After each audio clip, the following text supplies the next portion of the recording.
Absolute power in its literal definition means unlimited power, but it also means complete authority to act in an area not restrained by supervision or review.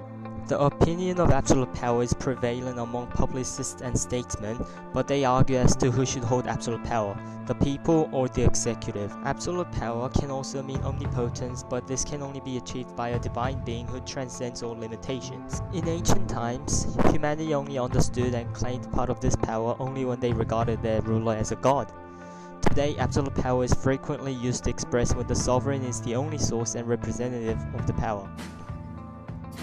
So how did the idea of absolute power corrupting come to be? Absolute power that corrupts absolutely arose from a quotation by Edward Dalberg Acton. More commonly known as Lord Acton, the British historian and moralist, expressed his opinion of absolute power corrupting in a letter to Bishop Mandell Creighton in 1887. Creighton objected to what he saw as a modern tendency to criticise authority figures unnecessarily. However, Lord Acton opposes this as he could not ignore the Pope's abuse or corruption. Hence, he used the example of the Pope and other authority figures to explain how absolute power influences the public's outlook on them.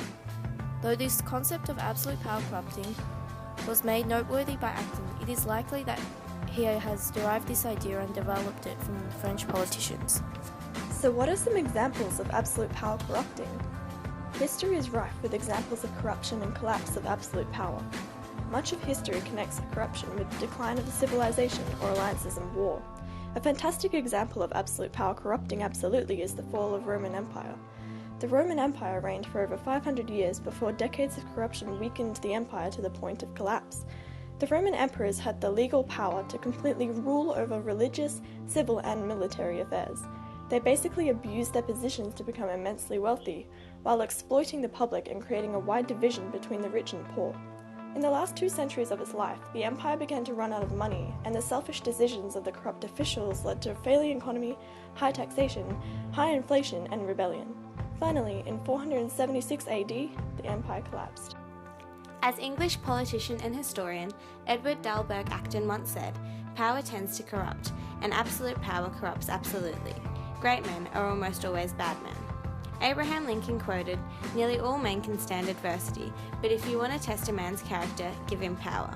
William Pitt, former British Prime Minister, was similarly quoted, saying, "Unlimited power is apt to corrupt the minds of those who possess it." But why? Studies have shown that people who are corrupted by the process of ruling over their peers are not innately evil, and often start out with good motives. However, in an attempt to exercise political power, he begins to pass laws that will force all others to conform to his idea of what is good for them. Power leads people to take ethical shortcuts, and the study found that power doesn't corrupt. It heightens pre-existing ethical tendencies. The study concluded that the more restrictions and compulsions he imposes on other people, the greater the strain on his own morality.